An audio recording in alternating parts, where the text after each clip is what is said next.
Hello there, I'm Scotty. You're not. Welcome back to Nickelodeon Month, and we are on day. I don't know, my notebook's in the other room. Hold on a minute. Yes, of course, it is day 6. Of course.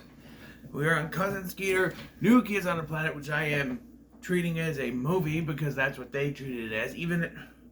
So the version I watched started with an intro. I think it was the day that it premiered. It started with an intro by Robert Richard and the Cousin Skeeter puppet, and they called it a movie. So, yeah. The version I watched,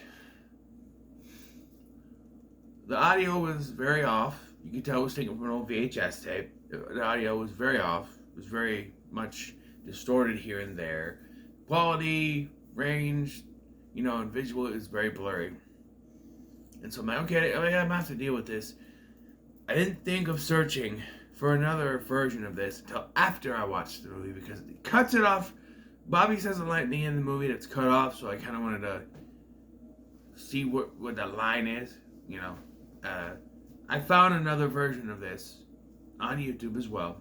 I've had this one in my watch later on YouTube for months, so yeah. But yeah, this one, the other one, better quality, better sound, and it had the full thing. I don't know if there's any commercials. One thing I'm disappointed. This this one I watched had commercials for the sneak pick of the week for music sneak video pick of the week for music videos. It had the Dancing Queen by the 18s and Girl on TV by LFO and a couple other songs I don't know. But they said that they're going to reveal it, and then that's not on there. It's not on the thing. So who won that week? I'm hoping Girl on TV, but who knows? Could be Dancing Queen. I don't know those other two, so I don't know how popular those were. But and it's also weird. I don't remember it clearly because they do Monday, Tuesday, Wednesday, Thursday, but not a Friday one. Maybe if I remember correctly, they didn't do a music video thing on Fridays for some reason. There's only 4 picks. This was back when it was the Snick House, and Nick Cannon was the host of Snick. Yeah. But I digress. New Kids on the Planet tells the story of basically Skeeter is hitting on this new girl who's also a puppet, voiced by Tisha Campbell Martin, or Tisha Campbell now, who was on that Name That Tune show not too long ago, a couple weeks ago. And so Skeeter finds out that she's going to space camp for the summer, and Skeeter's like, well, what a coincidence. Bobby and I are going too. And so they go, and Nina's there too. We'll talk about that. And while they're there, Skeeter accidentally sends them into hyperdrive. We'll get to that. And they end up on the planet Tuniac, where they're aliens and the plot to take over the Earth. And yeah. So yeah. Right away, I think this is the first episode with Nicole. I believe it said so. So, yeah, with Nicole, I thought it was season 3. This was the end of season 2, the last 3 episodes of season 2. And so, she lives in their building, and I was right, there was a mom character on this. I get confused because there's so many shows where the mom has died, but there's also a lot of shows, I think, that had the moms, which is very confusing. I think I was confusing it with Romeo. On Romeo, the mom died, and they had a nanny in the first season, and then a stepmom in the last 2 seasons. So, sorry, an itch. That's what I confused it with. But yeah, they're not. Her and Rondell Sheridan are not in this very long. They said Skeeter goes to bring. I already explained what Cousin Skeeter is. If you're wondering what is Cousin Skeeter, go to my Cousin Skeeter, the Cousin Skeeter, Keenan and Kel, the Keenan and Kel Cousin Skeeter crossover video. I explained both shows there. So because the next one is Two Heads Are Better Than None, and I'm not going to explain the show there either. So if you want to know about the show, I explained it in the previous video down in the line. So so Skeeter is trying to impress Nicole by bringing her all these gift baskets. She wants nothing to do with them. And I heard the voice, and I'm like, that voice sounds familiar. If I hadn't looked it up, I would have figured it out by towards the middle half of the movie, where she starts freaking out in that Tisha Campbell way. I'm like, yeah, that's Tisha Campbell, Martin or Tisha Campbell. I'm like, is it? I had a hint. I'm like, who's that voice sounds familiar? I looked it up. Yeah, it's her. So, yeah. And Skeeter's hitting on her and like, hey, we can go out sometime. I'm free Monday, Tuesday, Wednesday, Thursday, Friday, and Saturday. And she's like, oh, I'm busy that day, those days, because I'm going to space camp. And he goes, oh, you know what? I forgot. I'm also busy Monday, Tuesday, Wednesday, Thursday, Friday, Saturday, because we're going to skate. Bobby and I are going to space camp too. We are. And so when they try to talk to the parents are like, no, we can't afford that. Until Skeeter says, we'll be out of your hair. Okay then. So they sign a thing. And I'm sitting here wondering, how does Nina get involved in this? Does she... she's just there. Like, they're going to get on the bus, and she's like, hey, I'm going to space camp too. And they're like, really? She's like, yeah, all I do is tell my parents I'll be out of the hair, and they let me go. And I'm like, that is the weakest way to write Nina into this. Like, you didn't actually need Nina to be in this. I mean, there are some things later, but like, was she necessary? No, but we wanted all 4 characters, so they had to figure out a way for her to be in there. The easy way is that Nina's with them when they go to talk to Nicole, and then they say, the 3 of us are going, and that's easier than just, she's there, And so they go to the space camp, and the space camp stuff is not, first of all, you got Murdoch from Rambo 2 here. Murdoch, I forget his name. Charles Napier, I believe is the actor's name. He plays this zero tolerance military guy at this space camp thing, and they're going to teach them what it feels like to be in space. One of these is apparently putting them in an actual freaking space shuttle, and yeah, so they're in the space shuttle.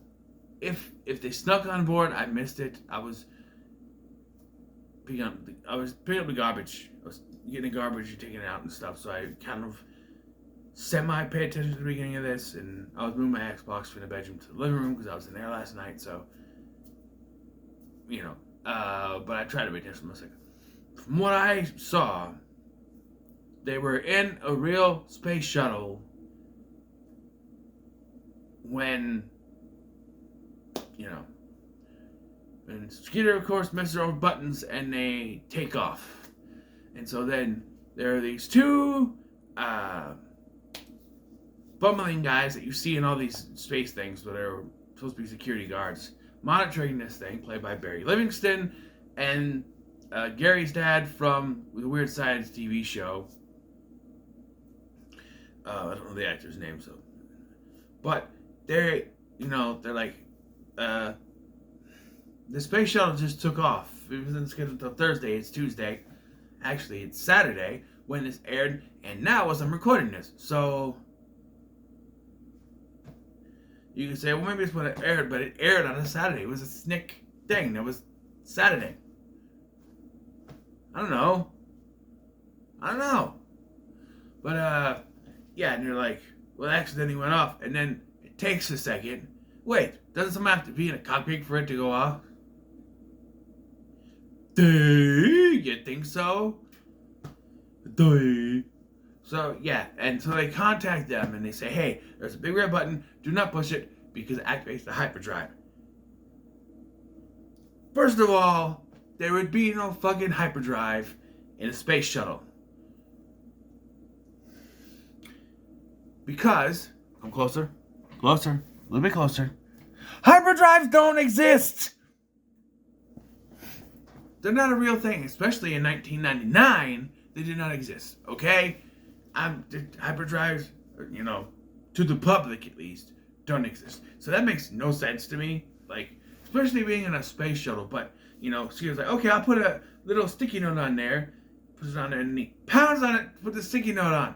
So of course they get sent through space and land on a strange planet where they meet an alien named Amaniac, played by John Shuck, and he says that this place is called Tuniac, and everyone lives downstairs. And they're like, "What do you eat?" And he's like, "Humans." And they're like, "No, we eat pizza and cheeseburgers like you." And I'm like, "Okay." So yeah, and they're all very nice, and Nicole is very everyone's very into this. Bobby gets the sports stuff, Nina the fashion stuff. Skeeter gets food because Skeeter, but Nicole's having none of it. Everyone's having fun. She's just sitting there because she thinks there's something going on, and it reveals that there's some sort of thing going on. And it's revealed later that they make clones of human people and send them back to Earth. And so they make clones of Bobby, Skeeter, Nina, and Nicole that they're going to send back. So, yeah, and eventually they find them. And there's a whole thing where Skeeter's not attracted at all to this alien girl, whatever. He's a teenager, right? Alien girl. He's voiced by Bill Bellamy. He was 30, but, I don't know.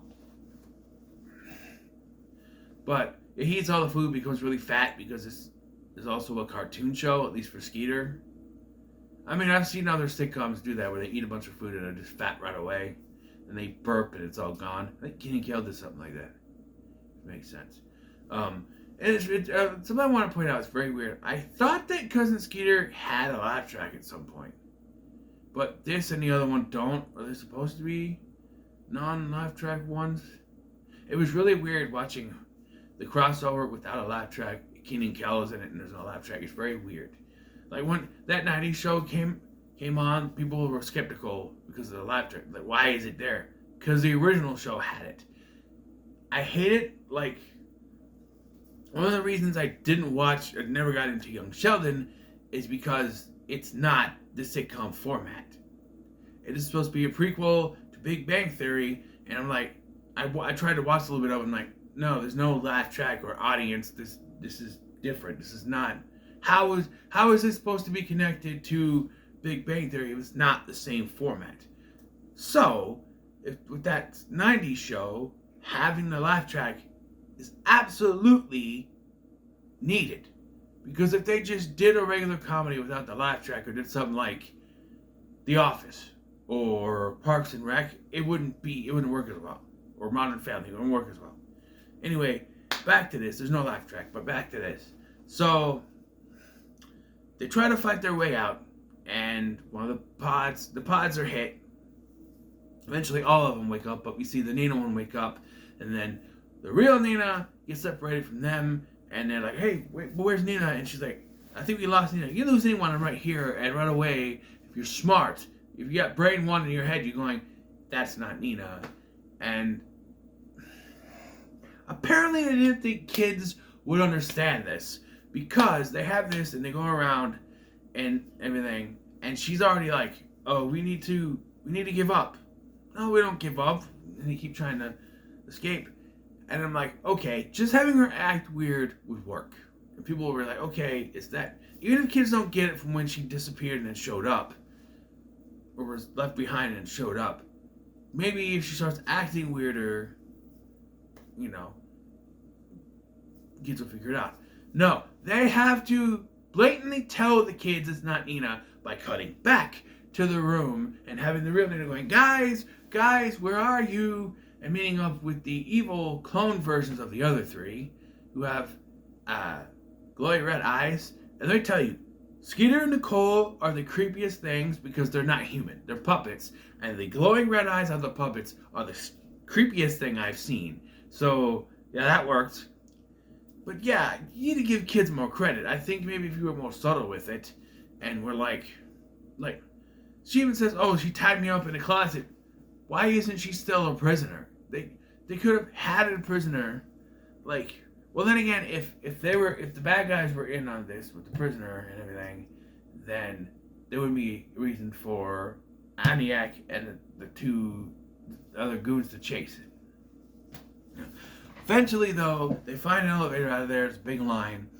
And Amnesiac is on the way, but Bobby trips them up. First of all, they use lotion to make them slip on the floor. That works, because I've tripped on shampoo. I've slipped on shampoo that I've spilt in a shower. Hurt my butt, but yeah, I just fell on my butt. Hurt. And probably, woke up whoever lives underneath me. But, because I'm fat. Anyway, so, what is, oh, that's the box. I was like, what is that? That was sticking out to me for some reason. ADHD, ladies and gentlemen. So yeah, now it's time. Nina's like, we should give up. And yeah, and they eventually get out, or go to get out, but Amnesiac, whatever, falls into a pit and he's hanging. He's like, help me. And Skeeter's conscience can't let him just die, so Skeeter pulls him out, which physics of that a bit. And even if you're saying, oh, well, you gotta think that he's supposed to be human, a teenage boy helping a grown-ass man, pulling a grown-ass man, I don't know, but, I got itch, sorry. But, yeah, and so, they get the elevator, they go up, and they're like, okay, we gotta figure out a way out of here. And Nina's once again like, I told you we should have just given up. No, we don't give up. And then Bobby happens to walk on her acting differently. And he realizes it's not Nina, it's the clone. Her eyes glow. Like, this whole subterfuge is blown in a second, because once he walks up to her, he's like, there's something wrong with you. And she's like, shh, glows eyes. Okay, that went nowhere. But, yeah. Eventually, the other Nina is captured. And then they're thrown in there. But then Amnesiac shows up and saves them. But once again, Bobby now has a conscience and says, we can't just leave them because we got to stop the clones and stuff from going out to take over the world. So they use bubblegum. Yes, bubblegum to gung up the machine so that they can't send them out. I'm going to have an issue with something here in a minute, but they're able to get in the space shuttle, go back to Earth, and when they get to Earth, we have the most eye-rolling thing I've ever seen. They say they're going to have people talk to them, debrief them. Skeeter, of course, thinks they're going to take his underwear, because debrief, get it? And these two agents walk in. One is black, one is an old white guy.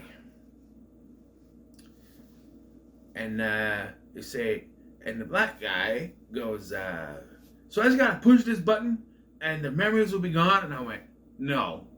And it turns to the old white guy. It's Dick Miller. Dick Miller. Did Joe Dante produce this? It's Dick Miller. And I'm like, Dick Miller, what are you doing here? Joe Dante is not here. What is going on? And he says, Jay, what's with the pants? I'm like, did he just call him Jay? Or he goes, Jay? Yes, K? I'm like, no. You're not doing this. You are not doing this. What's with the pants? He's wearing plaid slacks for some reason. He's like, what? He's hit. And I'm like, so yes, this is supposed to be Agent J and Agent K from the Men in Black movies. I don't get it. So they go in there and they say, okay, we need to take an eye test, like they always say in the movies first.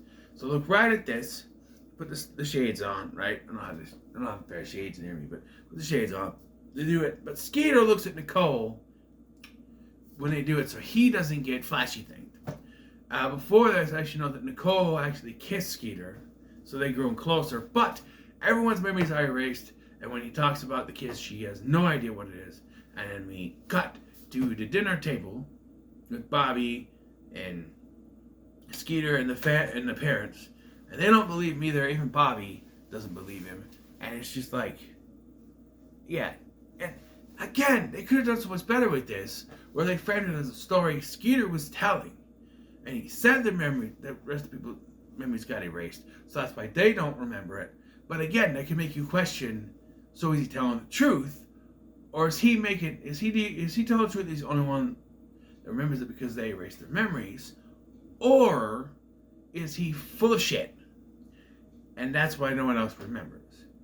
It maybe was the most boring time in space camp ever, and he made this up. It could have been something to question, to make you question it. But again, Nickelodeon didn't think kids were smart enough to handle that sort of thing, so it's too cut and dry. But I did enjoy rewatching this. I found a lot of problems with this over probably when I watched it when I was younger, but it was fine for what it was. And yeah, TV movie, no rating. Well, it's a TV movie. It's a TV movie, but I'll give it a middle of the road, I guess, for what it was. It's a TV movie. I shouldn't be doing it, but who cares? Yeah, like I said, next is the King and Kill Two Heads Are Better Than None TV movie, which I can't wait to rewatch again. I love that. I've been trying to figure out a way to do it for Halloween, but I don't have it, and it's not on YouTube. So I'm like, I said I have to do it for this. It's on Xbox. I had to buy each freaking episode separately though, because the Xbox movies and TV don't understand the concept of making it a movie. Because apparently, because it's was part of a TV series, they got to split it up into 3 parts, which it was never done on Nickelodeon ever at all. So I don't know, but we shall see. So, what are your thoughts on the Cousin Skeeter, New Kids on the Planet? Leave a comment below, share, like, share, and subscribe. Thank you for watching. I'm Scotty. I'll see you in the next one.